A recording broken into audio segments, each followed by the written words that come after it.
Well, g'day, Dev. Welcome to the show, man. It's an absolute pleasure to have you on. We've hung out at events. We've done a bunch of stuff together, man. Yeah, I've been looking forward to getting you on here, man. So thanks for showing up and sharing your wisdom with us.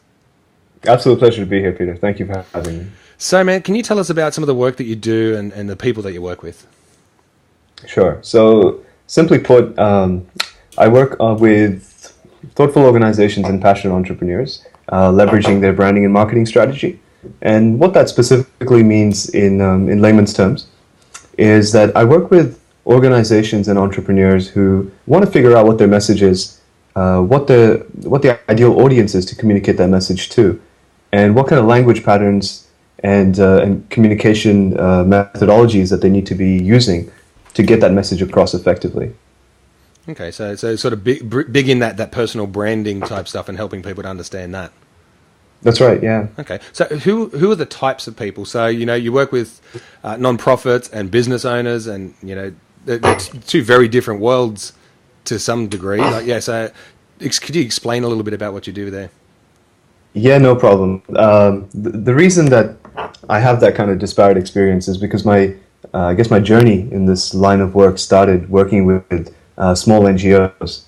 So it started in management consulting, working with a state government-funded organization in New South Wales, in Sydney, working with NGOs who essentially needed a capacity building and management consulting type support. It was a role that I fell into quite incidentally, quite accidentally, and by chance, I happened to love what I do and happened to be really good at it. So it was through that experience that I kind of started. So in the industry, for those of you who don't know, it's very networking based. You end up having a lot of coffees and a lot of teas, and you go to a lot of meetings and you meet a lot of people, and it's a great experience because you meet a lot of people from different walks of life who are kind of in transition, usually from doing one thing to doing another thing.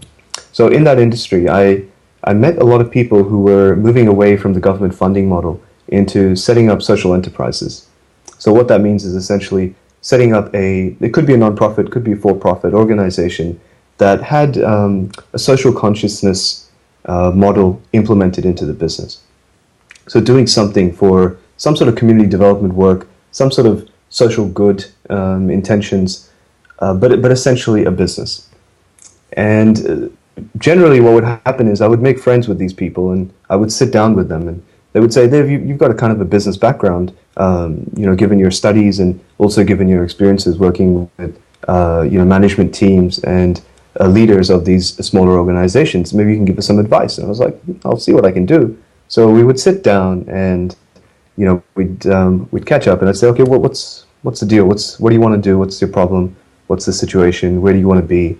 I would ask them, the general kind of questions. And to be honest, it was just me being very curious about how I might be able to help and gathering information in that process. In that due process, I would inevitably whip out my Sketchpad. Now, my company name is Sketchpad Ideas, and that's where it actually comes from.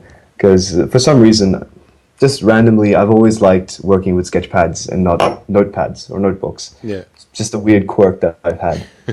So when the time came to figure out a name for my business, it seemed like a natural thing to do. Yeah.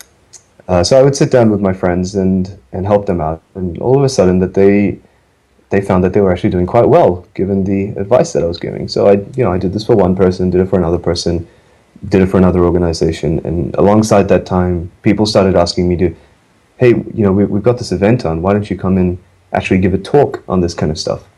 You can give a talk on social media. You can give a talk on branding and marketing and whatever you understand about setting up a business. Because you seem to know your stuff. And again, it was just one of those things. I said, yeah, sure, I wouldn't mind developing my public speaking skills and getting in front of an audience, getting some attention. Why not? So I did that a couple of times, and a couple of quite large organizations started liking what I'm doing and getting me on board onto their stages as well.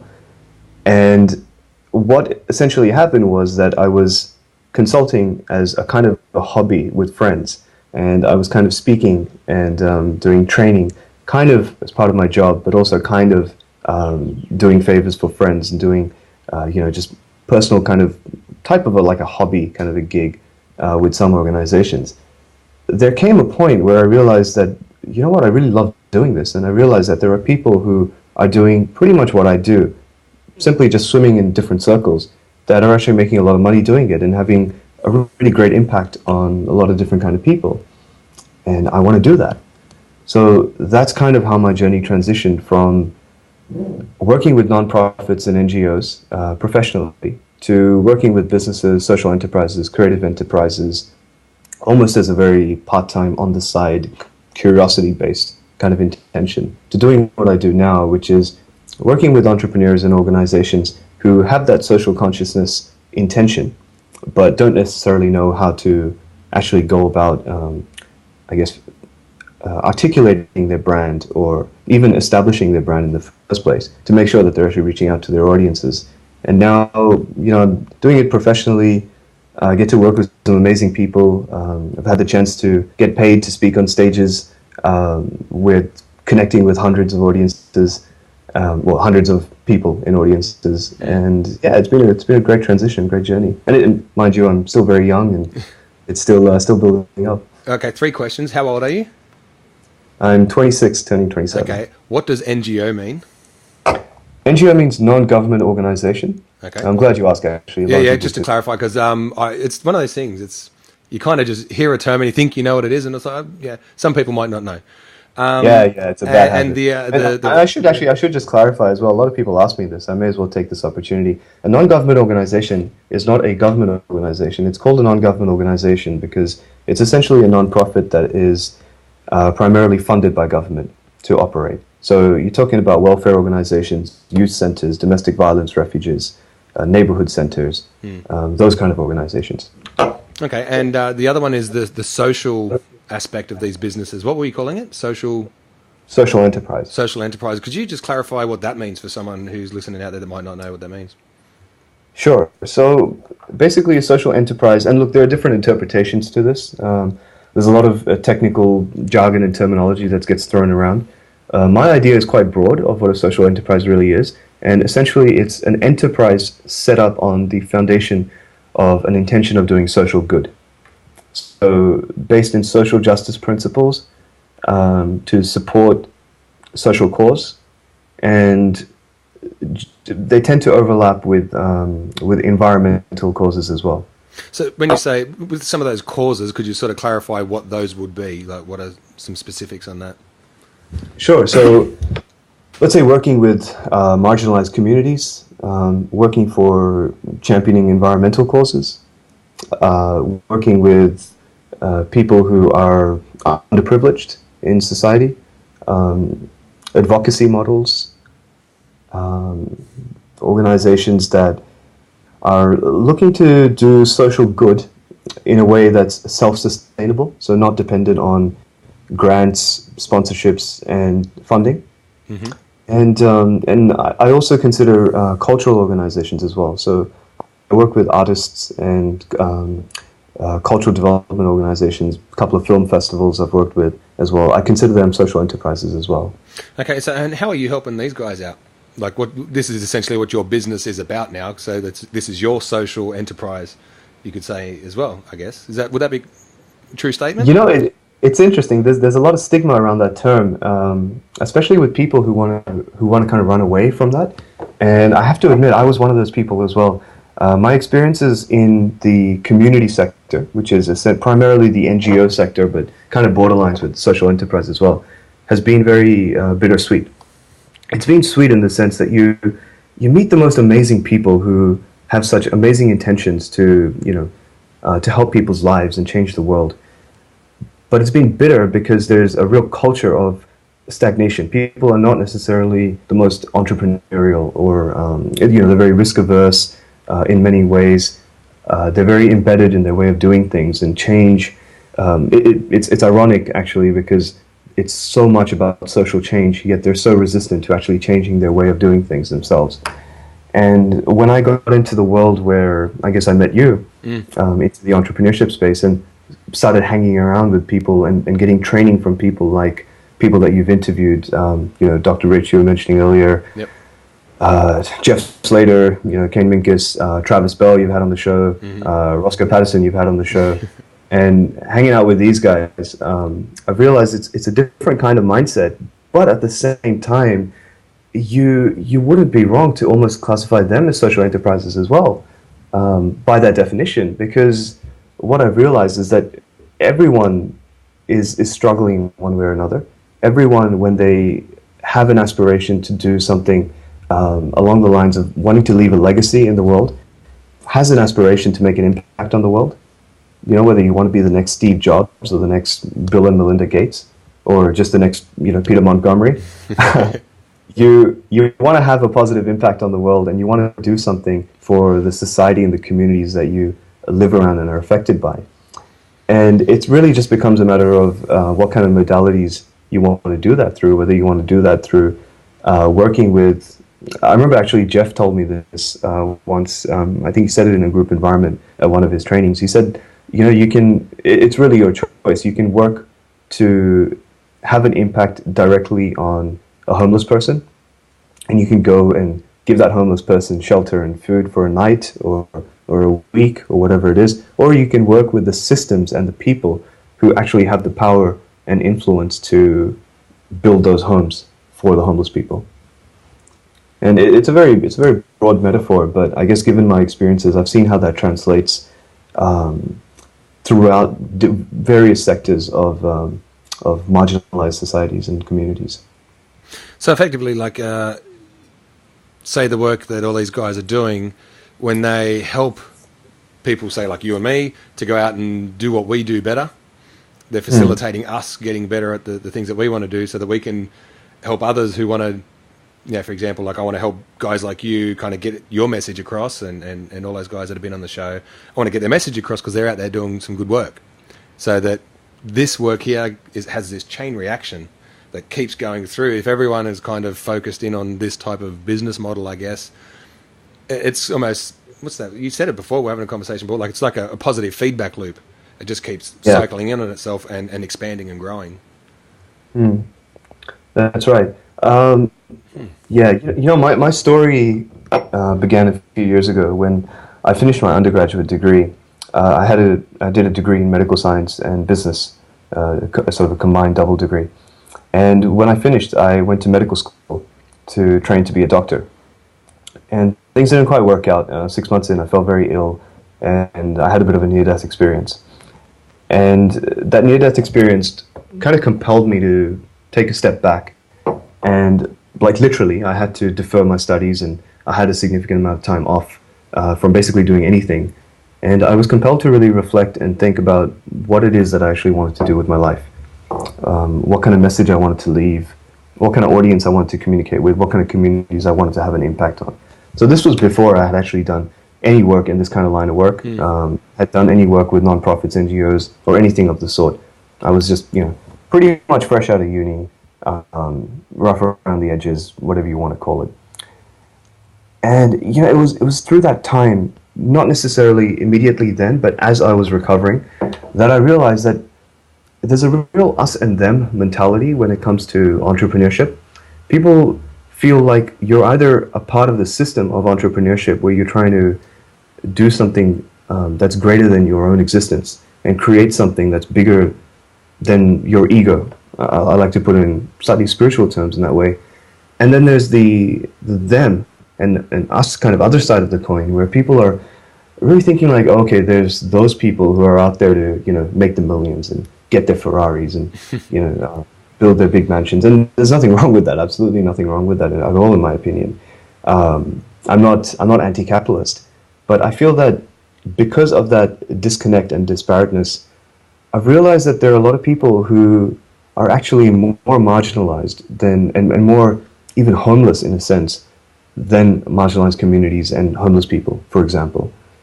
And the reason is because they live their life in this kind of cycle of expectations and social conditioning and social programming of what society expects them to do, what society expects us to do, and what kind of standards they expect us to conform by, that we never really find a true sense of belonging, because we're always afraid of stepping out of that expectation, stepping out of that social conditioning and social programming to do something greater than ourselves.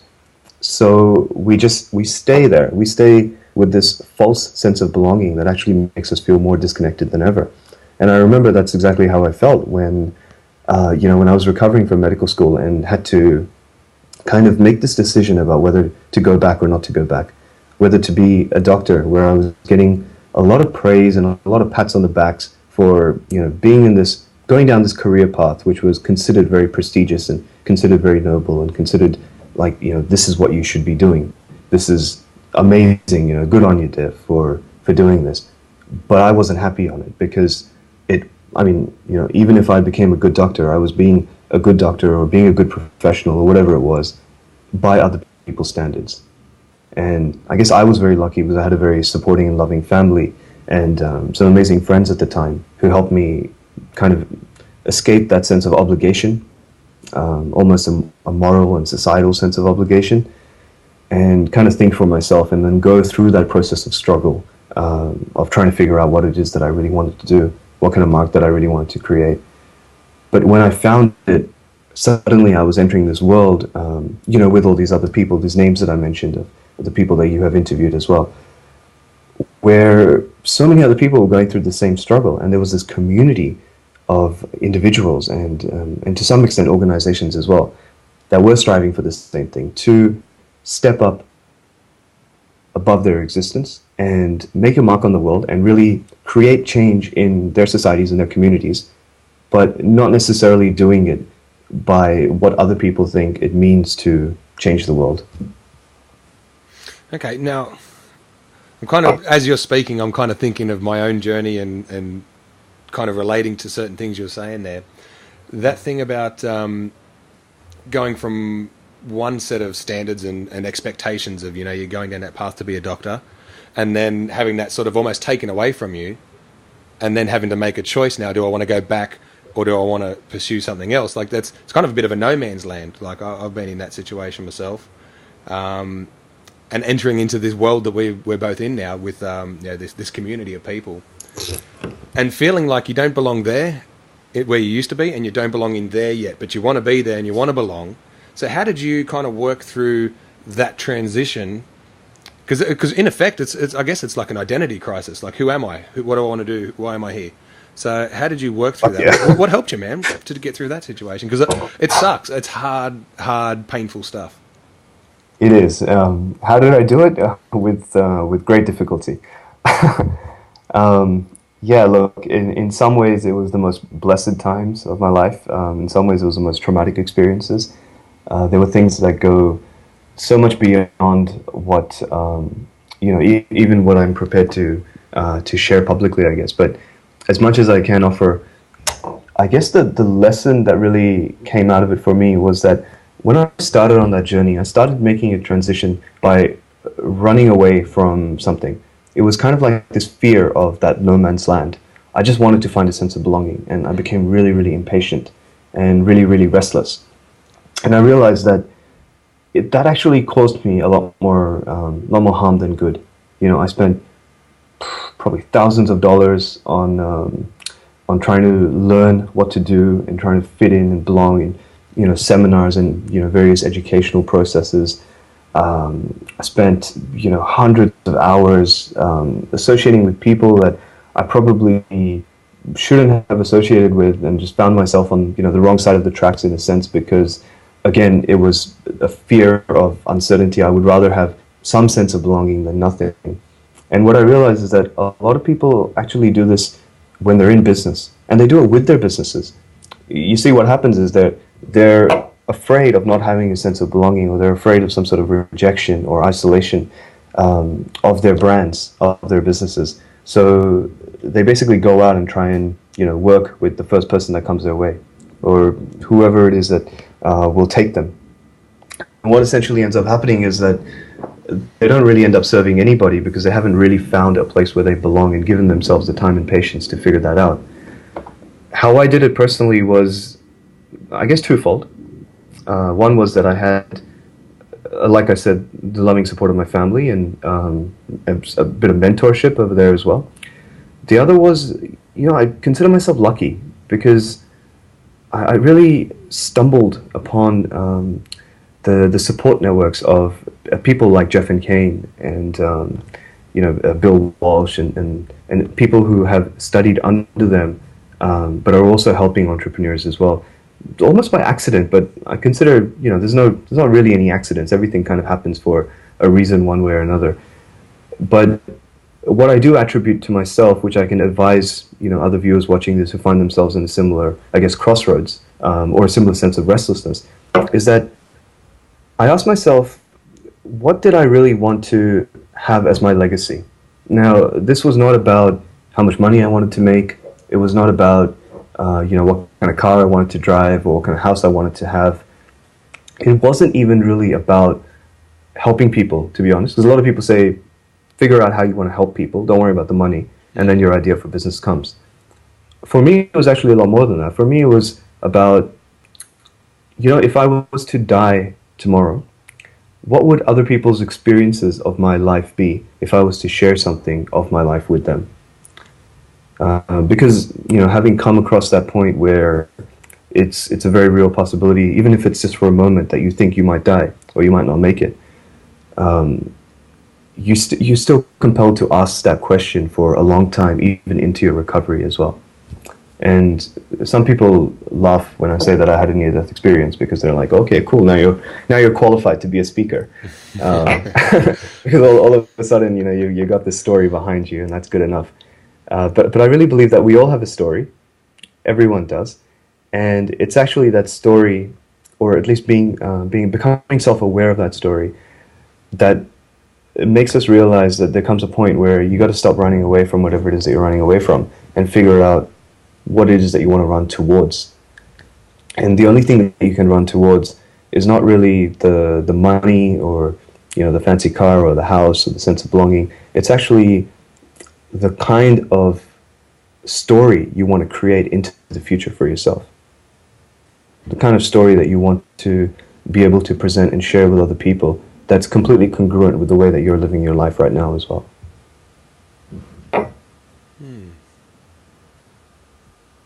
Just taking it in, man. That's one of the big at some of these trainings you go to, what do you want your eulogy to be?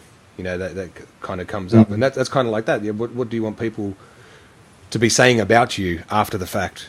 So go and create that story, and it has to start now. It has to start today. That story, that you're going to create for your whole time. Now, yeah. Now that's no. I really like that whole aspect of it, man. So like for me, like it's bringing up emotions even now, of thinking of the times that I've done that process myself. I don't know if have you ever heard of psycho-cybernetics? Vaguely. It's kind of like one of those things where you kind of it's kind of like it takes in a lot of visualization, visualizing yourself in that situation, doing something. It's kind of like that, that basketball thing. You get three people, line them up to a hoop. One practices for ages and ages. The other one visualizes doing it, and the other one does nothing at all. Yep. And so the one who visualizes gets much closer to the guy that actually practiced, and the guy that did nothing gets nothing. So it's kind of like that. So it's envisioning the end result and what people will say about you. It's kind of like has that aspect. So if you actually go over that, and then it's kind of because you've already imagined that situation, that helps you to therefore go and live your life that way. Like it's just I know that sort of stuff affects me. So you envision that legacy that you want to leave behind. It's not about the money, not about the house. What's it really about for you? For me, everything that I do comes down to two values, and to be really honest, I've only figured this out in recent times. In retrospect, it's probably something that I held, I wouldn't say throughout my life. I mean, I haven't, I'm not that old yet, but it's probably something I've held for a few years, and I've only come to realize it over the past few months, I'd say. And it's two things. One is love, and the other is service. And I really believe that when we as human beings, as individuals, as communities, as societies, and even as a human race, bring those two things together in what we do, as underlying values, bringing love together with service, we can make an incredible impact based on whatever unique skill sets and expertise that we have. So whether you are a doctor, or a lawyer, or a marketer, or a speaker, or a trainer, whatever it is that you are, or a community worker, if there are certain underlying values and principles that you can hold that will propel you forward to do whatever it is that you do much more powerfully and with much greater impact. So for me, that legacy is really about creating a story that is embedded throughout with love and service.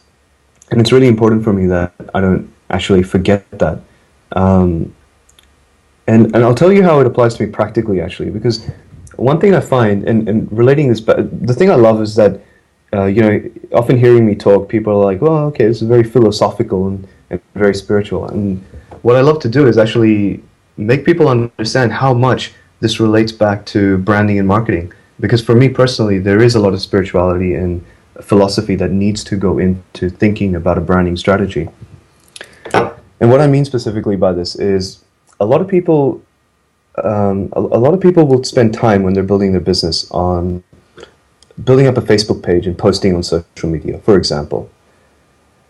And there's a lot of love in that sometimes, because they'll be like, I'm sharing the love with my communities, and I'm building an audience, and I'm creating a lot of love by putting out quotes and inspirational memes and things like that. And I've come to realize that if you ask these people, how is that contributing to your value of service, they often get stumped.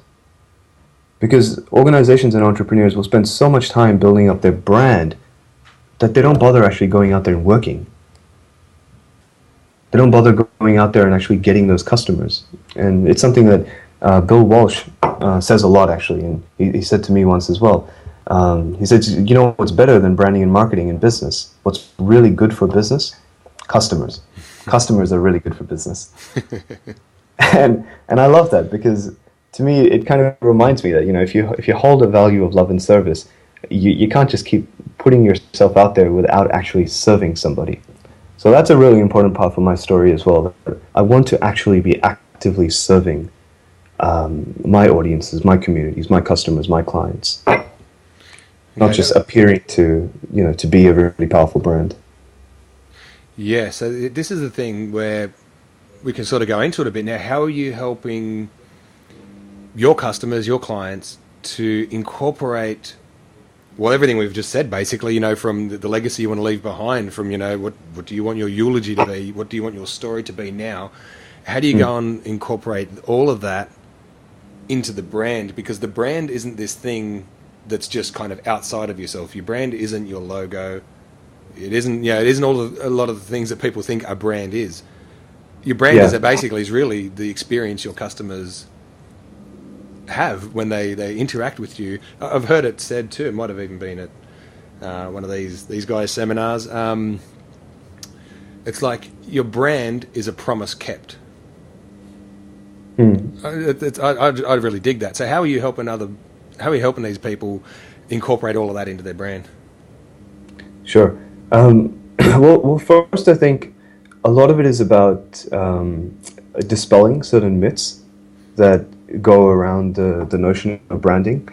And one thing I find quite commonly that people think branding is about is they get caught up, even though the understanding of what it means to have a branding strategy is evolving a little bit, people are they kind of keep getting pulled back into this notion that branding is about graphic design, or it's about your social media activity, or it's about it's a fancy way of saying marketing, and it's about how you present yourself. And then if people consider themselves really involved in branding, they might think, well, it's about how you actually present your language and how you dress up when you're presenting yourself. And then they consider themselves personal branding experts. To me, all of these things are very essential and crucial elements that can go into a marketing strategy. But a branding strategy essentially is really about what's the underlying ethos and personality of a brand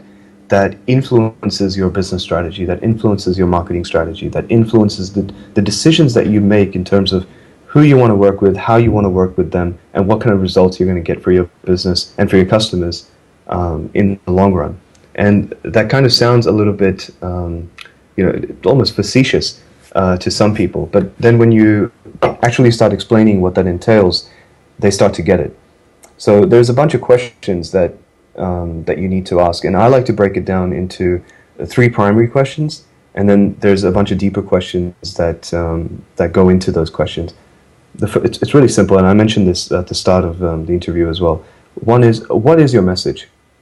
What is it that you want to convey to the audience? And I specifically use the word audience, not because I'm a speaker, but I actually believe that in this day and age, the way that we've evolved with, given the way social media has evolved, given the way that our access as consumers, but also as creators, has evolved, people are really watching brands as audiences before they engage as customers and communities. And I guess you can appreciate this of all people because you value the importance of using interviews as a marketing tool, right? Yeah, totally. This is everything that I do. Is my product, is my marketing, is my how I serve customers. It's all kind of wrapped up in what we're doing right now. Yeah. So what I encourage my clients to do, and what I encourage viewers to do now, is to really take a step back from thinking about your customers and clients and start thinking them in terms of audiences. And if you were representing your brand and you got up on stage and you had 10 minutes to convey your message, it's kind of like an elevator pitch, but you're not actually pitching. You're just delivering a message that is complete with your entire value of what it is that you want to actually tell and give to your perfect audience. What is it that you would say to them? What is it that you would want to take away? You would want them to take away, from that 10 minutes, or maybe 15 minutes, or 20 minutes, whatever it is.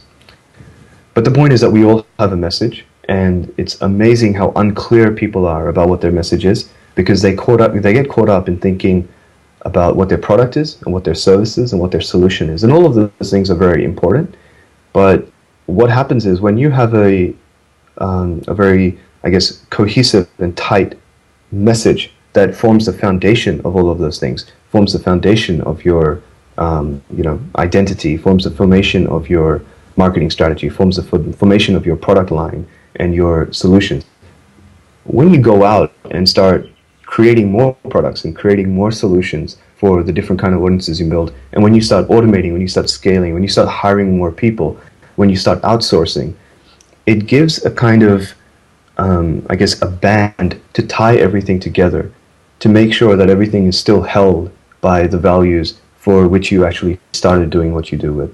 And what I found in my experience is that when you have that strong message that holds everything together, you're less likely to get stuck in your business, and it helps you keep loving what you do so that people can actually work on their business.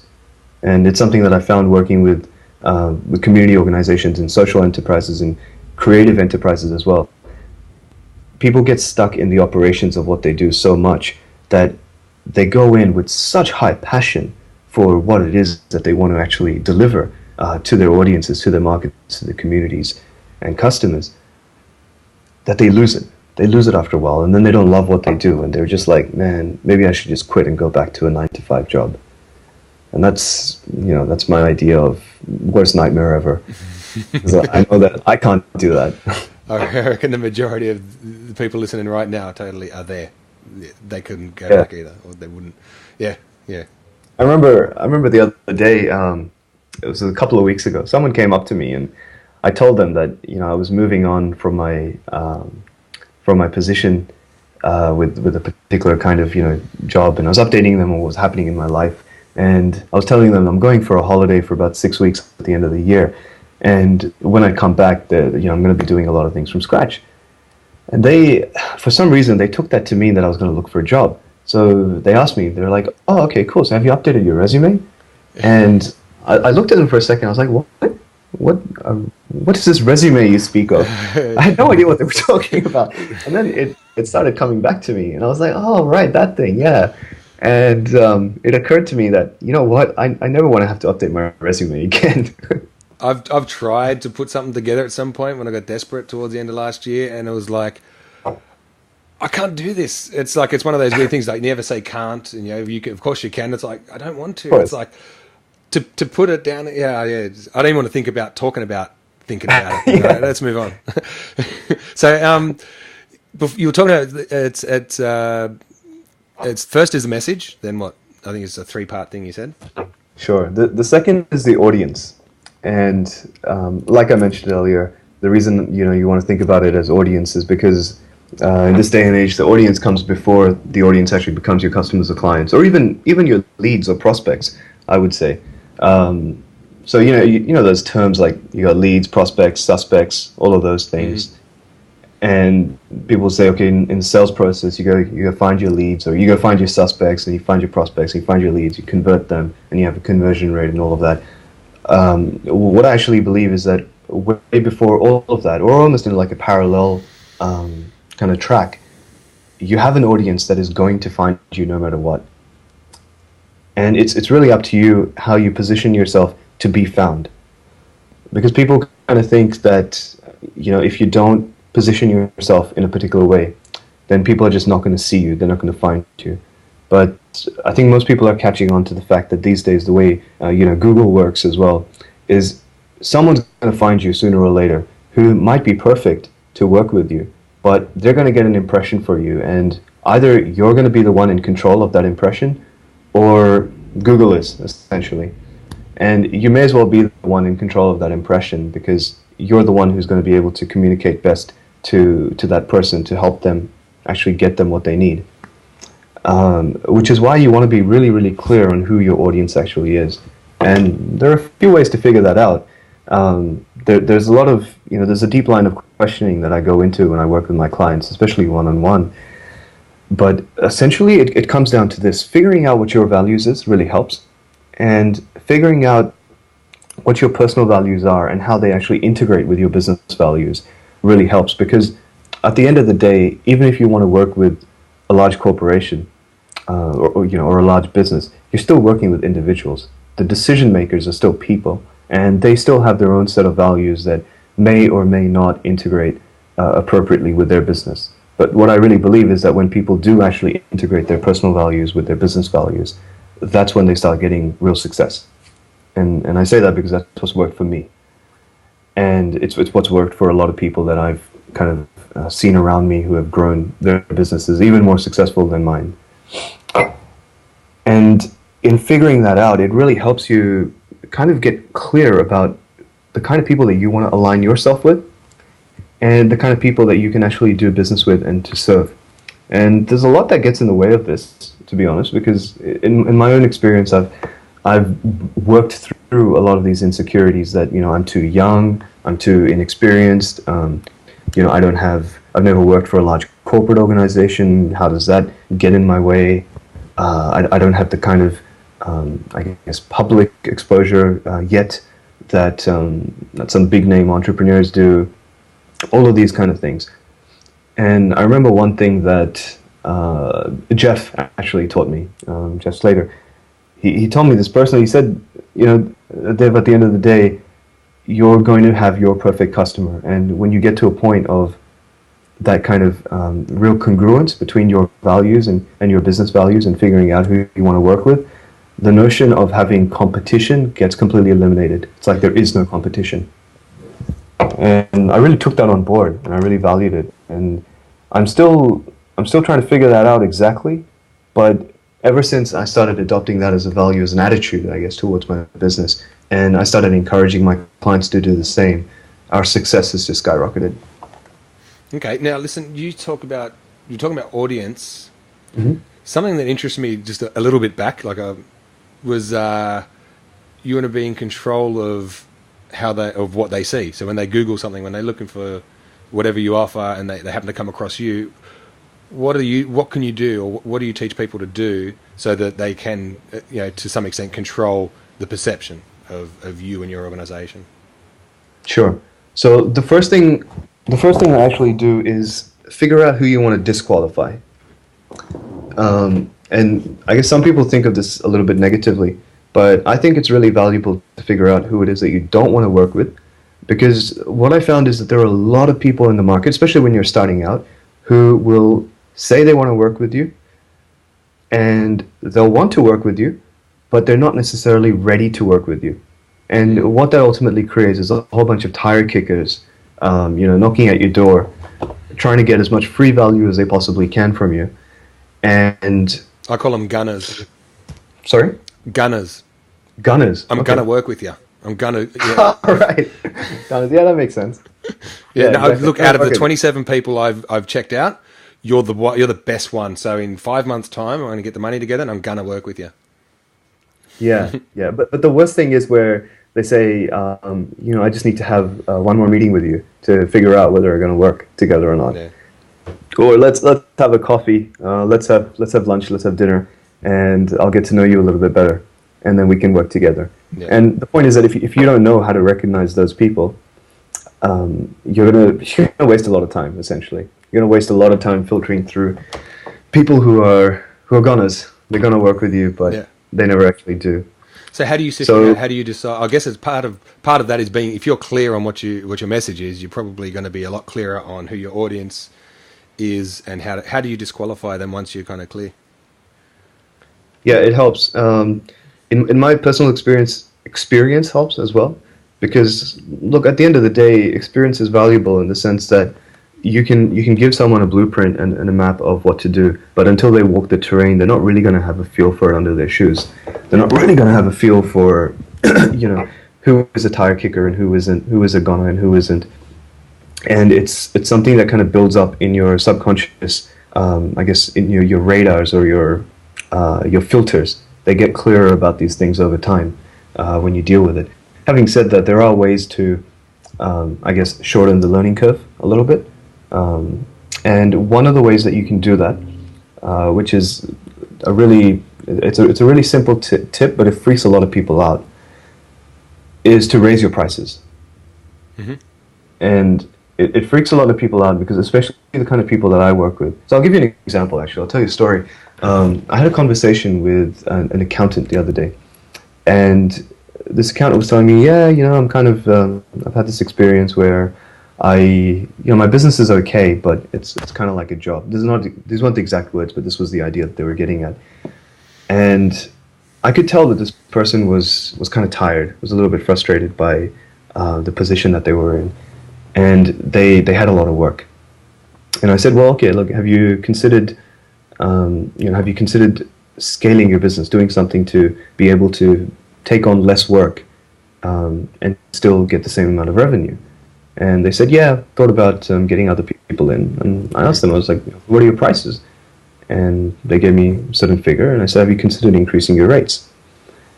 And he paused for a minute, and he said, he got a bit nervous.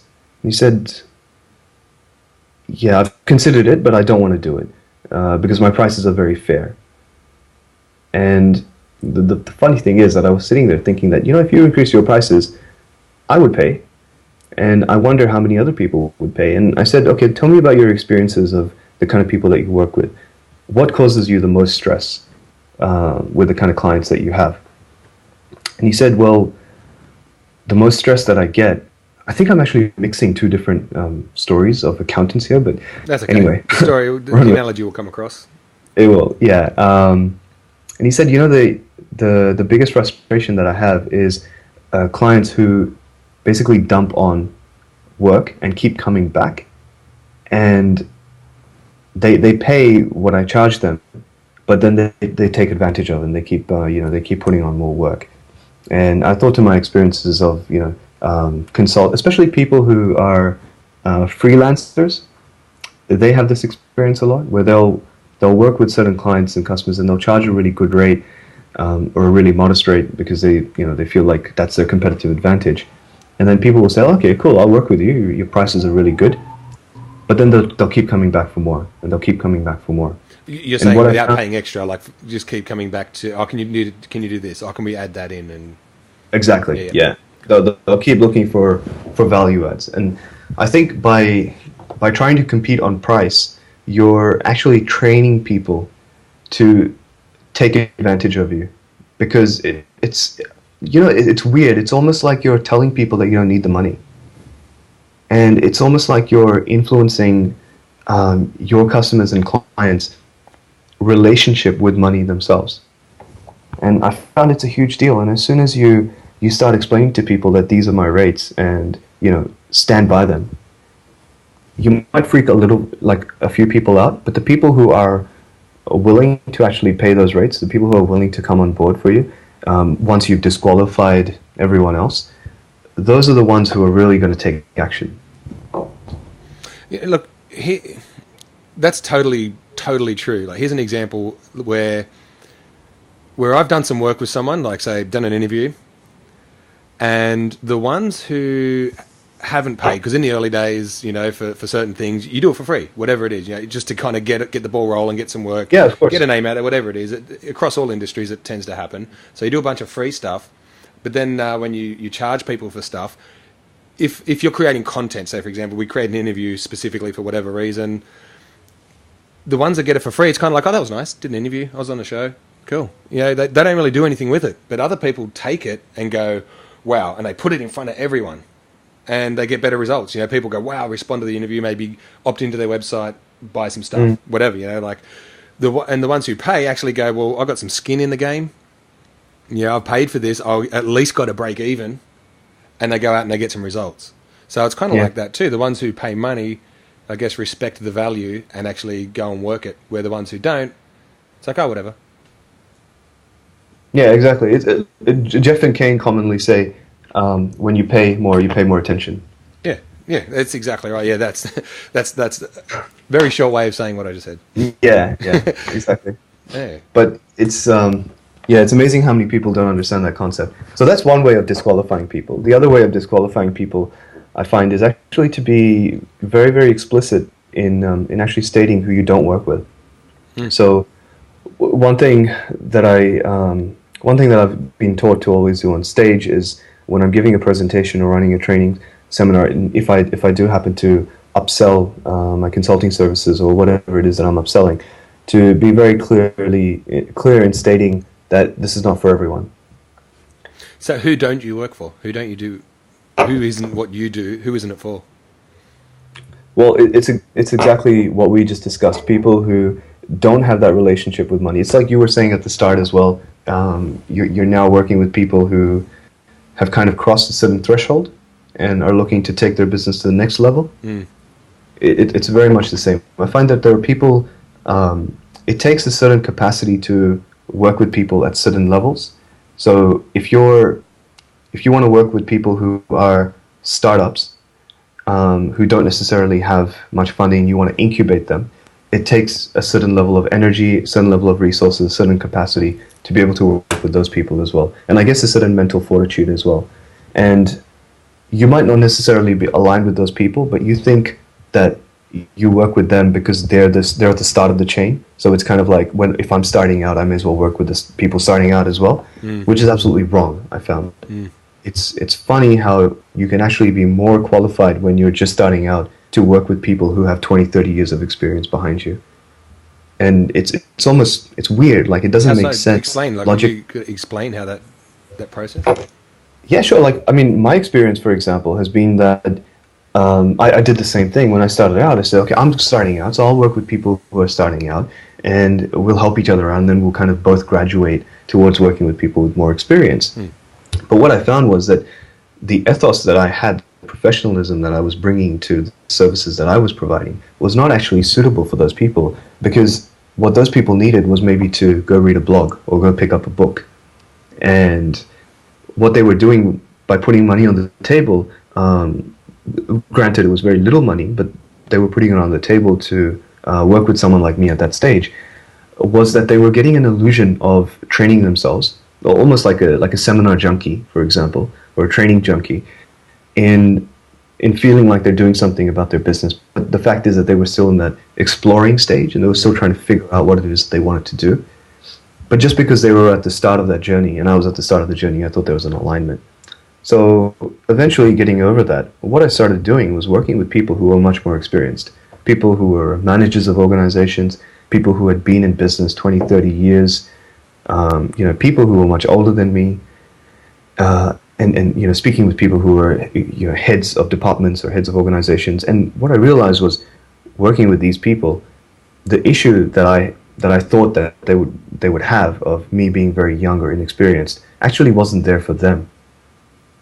Because what was valuable to them was the results that they were going to get, for one, and the solution that I was going to provide, and the credibility that I was able to do that really came from my articulation of my story and the way that I communicated what I actually knew and how I related to those people. And at the end of the day, each one of those people who has worked with me has not worked with me because of how many degrees I have, or who I've worked with previously, or how many years of experience I have. It's because of how they've been able to relate to me as a person, and then the security that I am actually able to deliver on what they need delivered. Cool, man. That's unreal. Yeah, and that's just the audience that I've connected with better. Okay, so that's it. So you become clear. You've picked your audience because of your clarity. You can sort of easily disqualify who's not good for who you don't want to work with and who you do want to work with, how you can help them. And generally it's kind of, what's that? It's like punching above your weight. You might think you're down here, but you can actually add a lot of value to everyone. Like, not everyone, but you can actually add a lot of value to people who are further along the chain, they're looking for what you got. They're looking for what you got. They're not sort of concerned about anything really but results. They want results. That's right. It's interesting you say that. Punching above your weight, because it's actually not punching above your weight. You just think you're punching above your weight, but that's actually where you should be punching. Whereas punching, below your weight, so to speak, is actually very dangerous, because you end up wasting a lot of time. You don't serve the people that you can truly serve, and the way I see it is that you're actually denying the people who really need your services, your solutions. It's interesting too, because what I've found when you're working with sort of people, I'd say on your level, like where you think you are, when you're putting in alignment, saying, "Hey, we're both starting out," like you were saying, they don't respect you as someone. Wow, you can really help me here. It's like, "Hey, we're starting out." There's an equal playing field, but as soon as your value is kind of up here, the way you get this is from what I'm hearing about what you're saying. Tell me if I'm wrong. Is when you actually place your value up above that. Hey, I'm just helping people that are starting out as well. And aim for those people that are way further along. It's actually because they operate at such a level. They just look at everyone. Oh, you can help me. Okay. It's almost like they put you at their level. If they're thinking, wow, you can help me, they're bringing you up. They're kind of pulling you up to that point to want to work with you. They're thinking like, this guy's going to help me get the result. So they've elevated you in their mind, as opposed to this person keeping you down. Yeah. Does that make sense? Am I sort of getting that right? Yeah, absolutely. And I think that's very much about your branding as well. It needs to go into your branding strategy about how much you value actually doing business with people, and how much you value just hanging out with people. Because some people, I've really found, I used to think that not everybody had it in them to be an entrepreneur, and I've realized that that's not necessarily true. But what I do know is that not everybody's in the position to become successful as an entrepreneur, even when they go to all these trainings, they go to a whole bunch of seminars, they work with mentors, they might even get private coaching with coaches or whatever.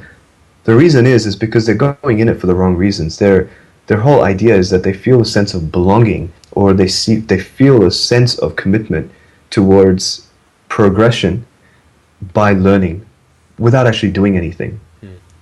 And there are a lot of people in business who do that.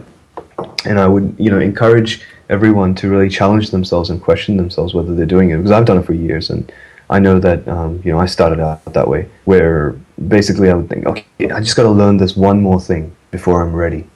I just got to go to this one more seminar, and then I'll be ready to, get up on stage or sell or do this or that. But really, you're ready when you start doing something, and your value exactly. And I've realized as well along those lines is that your value is very seldom actually determined by you. It's actually more determined by the people that you work with, which is also something that's it blows people's mind when they think about it, but then they start realizing that, yeah, if I did exactly the same thing that I'm doing now with a different audience, I would be charging twice as much, and it would have nothing to do with me doing anything differently. It would just be that's the kind of value exchange that happens in that world. Yeah, totally, man. I'm a musician, so it's kind of like you can read all the music books you want, you can watch all the videos of all the top guys playing the stuff you want, but until you pick it up and start practicing your scales, you're never going to get, the fingers are never going to build those muscles. They're never going to get to the point where you can strum a few chords together and make a song until you get in the game. And sometimes it could take 3 years to really get that thing happening. And what I find is it's the passion that keeps you going through the blisters, through all the pain, and just that vision of, I'm going to play this song, I'm going to be able to play music, I'm going to, whatever you want to do. So it's the same in business, I found too. I kind of like draw a lot of analogies from learning an instrument in business. You can learn and learn and learn and learn, but it all means nothing unless you pick the thing up and strum it. And, yeah. So first of all is your message, your audience. What's next? So the third sort of major component I find is language. How you're actually communicating what it is that you want to communicate to the people that you want to communicate to. And the reason I find this is really important is because where a lot of people screw it up is they build their language around themselves. So, your brand in many people's opinion is about you, and it's about basically leveraging off the kind of unique characteristics and personality traits that you have yourself. I actually disagree to some extent. In my opinion, a really effective branding strategy is a really good reflection of the relationship that you can share between yourself and your audience. And if that relationship is reflected in your brand, then you've already done half the work of communicating effectively with your audience. And you can do that through, your website, you do it through your copywriting, you can do it through your Facebook or Google ads, you can do it through the way that you ask questions on a comment on a post on Facebook, the little nitty-gritty details. And essentially, it does come through to being yourself. And I find a lot of people will say that, but at the end of the day, it's a very simplistic way of putting it, and not everyone understands what that means. What I find is the best way to approach the idea of language in the message audience language system is to figure out, firstly, what it is your audience actually needs to hear. What it is that they want you to say, basically. Once you've said that, once you've figured out what it is that they actually want you to say, you can start figuring out where, break it down and where that actually integrates with what it is that you need to communicate. Because another thing that's very very common in business, and I'm sure you've heard of this, is people will tell you, give people what they want. Sorry, sell people what they want and then give them what they need. Have you heard that before? Yes, I have. Yeah. It's I've heard, actually, it was explained in my first ever episode of the Peter Montgomery show, which was with Jeff Slater. Oh, with Jeff, yeah. Yeah, he said it, the way he described it is Mum would put the vitamin in the smoothie for his sister. She wanted the smoothie, but she needed the vitamin. Yeah. Oh, interesting. That's a good one. Yeah. I think I first read it from Peter Drucker. Yep. He was kind of like one of the pioneers of. And so what would be an example of you giving someone what they want? Selling them what they want and giving them what they need. Yeah. Okay, so one that's probably more appropriate for your particular audience is selling people the notion that this is kind of interesting actually, because I've kind of revealed the curtains. I pulled the curtains back on what I actually do, and so much of what we've spoken about is not actually what I sell. Yeah. So what I actually sell really is getting people more appropriate customers, more money, and more time, and working on their business systems so that they can actually do that, and helping them leverage their branding and marketing strategy so that they can actually attract more of the kind of customers that they want to be working with, and making more money from them. what they actually need in most cases is, no matter how experienced they are in business, what I found is a lot of businesses need to go back to the basics and figure out what their underlying brand values actually are. Even if you've sold very well and very successfully, even if you have a really decent customer base, it's amazing how much you can overcome any plateau or shoot through to the next level in your business success just by going back to the groundwork on reflecting on what your message is and who your audience is, and what kind of language you need to communicate with them, so that you might be able to, it might not even be a redefining of your brand, but just a little tweak of your brand that makes such a difference. And when you do that, I find it becomes a lot more efficient to figure out where you need to make those tweaks as well, because it might not be on your in your graphic design, it might be in your copywriting, it might not be in your copywriting, it might be in your video presentations or your video production quality. It might be in the way that you're actually communicating to your referral network to help pass on the word about your products and services. There are all these different touch points and different elements that you can work on that you just don't know where to start because it's so overwhelming for people that they don't take action. And if you start telling people that this is what you need to do, they'll be like, whoa, okay, let me take care of, what I know I have some control over first, and then I'll come back to you and I'll work with you on this stuff. Which is why you can't sell them that. You need to sell them what they want. So yeah, you need to sell them first to then be able to work with them. Yeah, exactly. So what do you say, in a sense, you're not selling them what they need to do, you're selling them the result that they're going to get if they work with you. Would that be it? Yeah, absolutely. So you sell them on the result. Absolutely. Hey, look, you want to get more leads, more customers, and get more leverage in your business.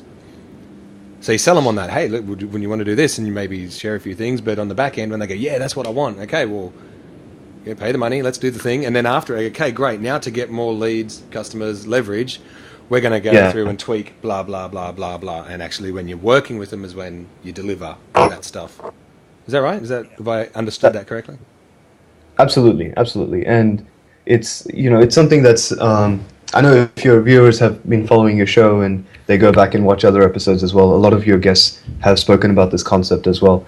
What I want to try and add to it is that a lot of people don't appreciate the value of doing this in your actual branding strategy itself. So where it comes into with language is, this is very, it's fairly common sales principle to understand that you want to sell results, and then you work on processes. If you sell processes, people don't tend to buy as much.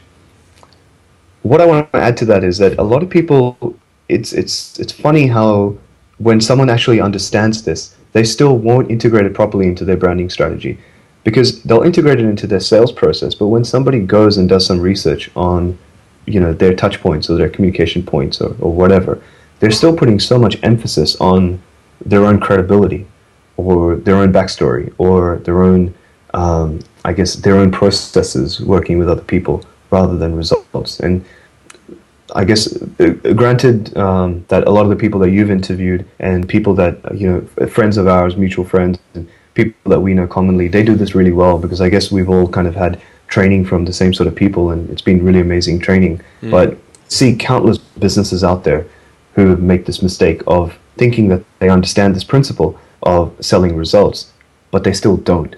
They don't really integrate the idea of what that result actually is that they're selling into their brand strategy. How do you do that?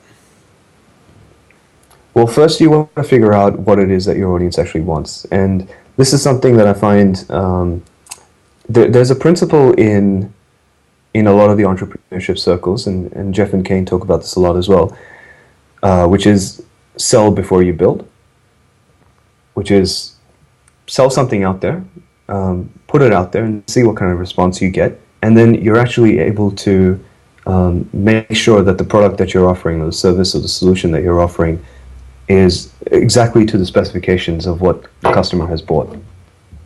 What I found is that you can add another level to that, which is a certain kind of market research of digging into asking questions to people who your perfect audience might be about what it is that they're actually struggling with in their business, and figuring out what their understanding is of the gap between where they are now and where they want to be.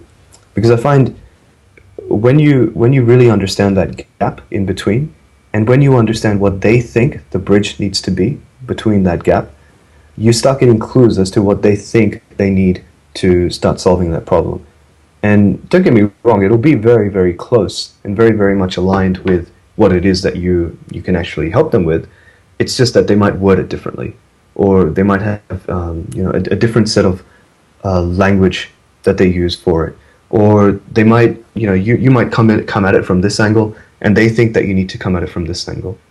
And ultimately, I think it's perfectly ethical to say that, well, you think you're coming at it from this angle, you're coming at it from this angle. What I'm actually selling is over here.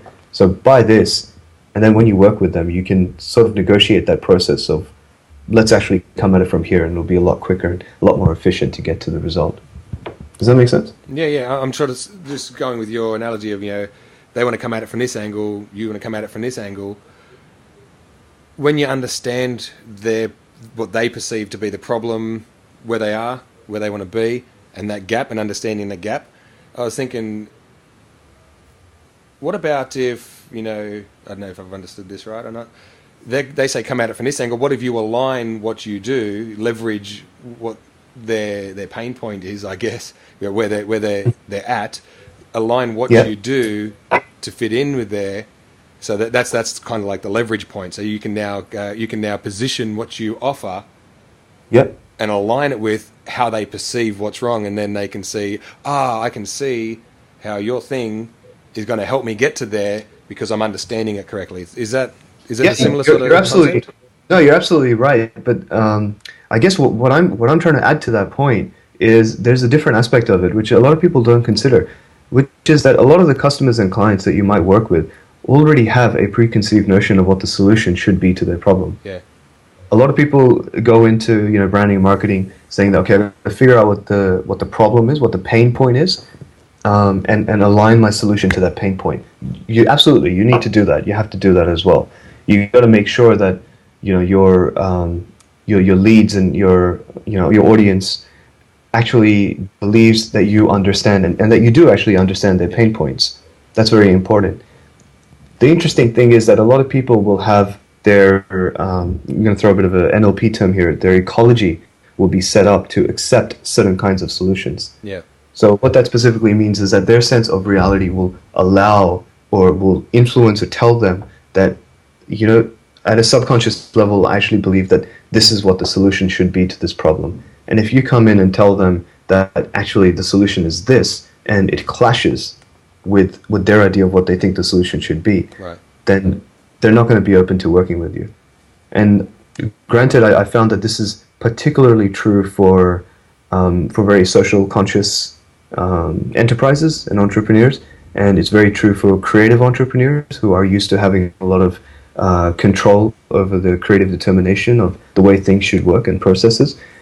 But I've also found that a lot of entrepreneurs that are starting up in the kind of expert industries, or people wanting to be consultants, coaches, trainers, speakers, even writers, they all share this common value that they want to be in control of not only what the problem is and understanding what the problem is, but what the solution should be.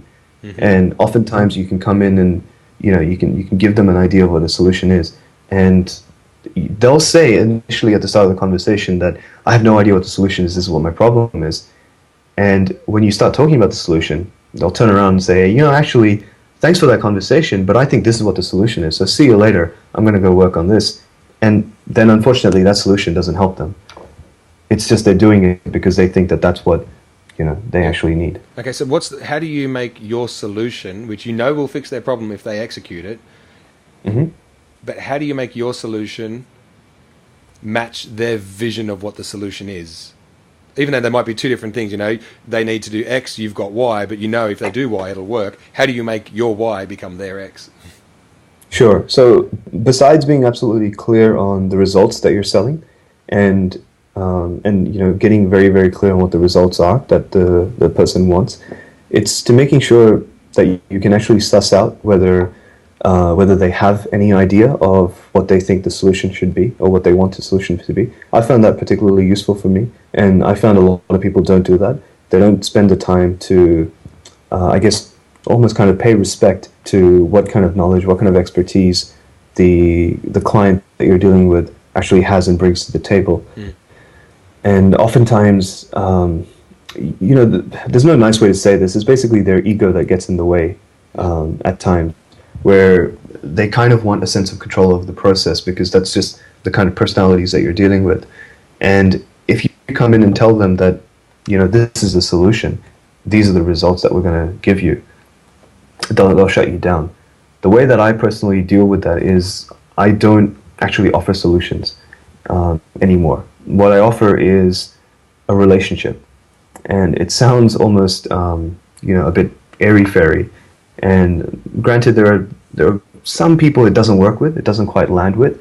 But I know for a fact that in the kind of industry that we operate in, and the way that we brand the rest of ourselves, and when we're clear on our message and we're clear about our audience, it lands really well. And it's simply this: when somebody asks you what your credibility is, or what your, what the basis of this solution being the right one is, you want to really present yourself as not actually selling a solution or a result, but a relationship that is going to take them towards the result that they want. And the reason that you do that is because when people feel that you're establishing a relationship with them, and it's a very professional relationship, and it's a relationship that they've invested in, they're much more open to the idea of that relationship being equal, fair, and also very, very much negotiable, which means there's no, my way or the highway, or your way or the highway. It's very much about, let's go on this journey together and figure out this path. And then when we get to one result, we'll see if there's another result that we can actually achieve. This allows two things. One is it allows for a better experience in terms of your working experience anyway with the person that you want to work with. The other thing is I find it allows for a lot of brand loyalty, because when people feel that they have a relationship with a brand, they're a lot likely to stick around for the story than they are to just stick around for a result. And the big cases in point are Apple, for example, or particular sports brands that people have incredible loyalties to. They don't necessarily just care about the actual solution that the product provides. They care about being part of that story, about being part of the relationship that they have with that particular brand. And I really believe that you can do that as an individual as well. You don't need to have a big multinational corporation with millions of dollars of products behind you. Even if you're selling a simple solution of, let's say, you're a personal trainer who is selling a solution of body transformation, you can still sell body transformation on top of the ethos of having that relationship with your perfect audience, rather than being such a dominant personality or that you want to sell your particular kind of solution and I guess bring up people's defenses so that they'll work for you until they get a result and then reassess whether they want to keep working with you or not. If you sell the relationship, they're going to keep working for you for that relationship. How do you sell the relationship versus the result? So just to be clear, it's very important to sell both. Yeah. Cohesively as well. Oh, they need to know what's going to happen at the other end of this relationship. Well, that's exactly the point. The relationship is ongoing. It doesn't really end. The point is that when you're selling a relationship, you're not actually defining a strict end point. What you're defining is like a check where we can say, so more like selling the result that we're talking about. I want to help you get more leads, right? It's not like I'm going to help you get 100 leads. It's like, this is a checkpoint. Let's get to this point and see how it goes after that point. So it's like, okay, well, we'll do this, and there's you get maybe one extra sale from this. So after that, we'll go, okay, has this been good? Yes. Do you want more of that? Okay, then here's what else I offer. If we stay in relationship, this is what you can expect more of, and we can even take it further. Okay. Yeah, that's right. And this is essentially what all the top coaches around the world do. Apparently, this is what I've been taught. This is what I understand, that once you establish that relationship really, really comfortably with somebody and you have that rapport, they don't want to let you go because, when you have a certain level of success in business, you realize that there's no one point that you reach and then that's it. You don't need any support after that. It's an ongoing journey, and as any, just like all the professional athletes can tell you, and really successful business people will tell you, there's always room for more coaching, more training, and more mentorship. It's something that it really is a relationship that people want to invest in. It's not it's not just the result. Okay, and it's certainly a process. Yeah. Okay. Now, just to have a beautiful segue. So if people want to form a relationship with you, where do they need to go? Where do they need to go? Sure.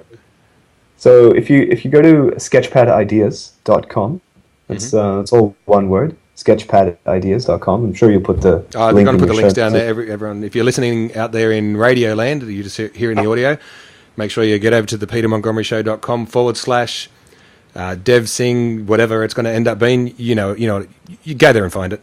There'll be links there for you. Yeah, so carry on. And look, I'd like to invite your audience to put their name and email address into the little opt-in that I've got. What I basically do is I send a series of emails to kick things off, which have a very few practical things that you can do with your branding and marketing strategy to get some really immediate results in your business. There are a couple of things that we've talked about in this interview and a couple of things that we haven't talked about. And I've personally found them really, really useful for myself. And the things that I keep revisiting as well. And I've got some great feedback from other people as well. And I'm not really one to, send a whole bombardment of emails. And obviously you can opt out whenever you like, as most of your audience already knows. But I wanted to offer a little special something to say thank you for having me on the show here as well. Okay. And what I thought I would do is I'd like to invite your audience to, once they've opted in, if they just send a reply from the confirmation address and just let me know that they've been sent from the Peter Montgomery Show. I'd actually like to offer a 45-minute strategy session with anybody who's up for it. I'll take about 30 people. I'm not really sure if I can take more than that at this stage. And obviously it'll be paced out according to schedule, but we can discuss that. Yep. But it'll be a 45-minute strategy session where I'll be very committed to making sure that you get one or two things really, really clear in terms of your actual results in leveraging your branding strategy as well. Well, that's really generous of you, man. That's awesome. So 45 minutes with Dev, just for mentioning that you came through the show, and that's tops, man. Well, I'm cheering. Thanks for doing that, man. My pleasure. Thanks. Okay, guys. So click on the links, go through to Dev's site, opt in, get all the great free stuff that he's going to give away. Well, it's not free. I once did an interview with Jerry Robert. He said nothing's ever free. There might be no charge, but it's not free, right? So this is valuable stuff, guys. And and then send him that reply email with just a quick note saying you came through the Peter Montgomery Show. Get yourself that 45-minute strategy session.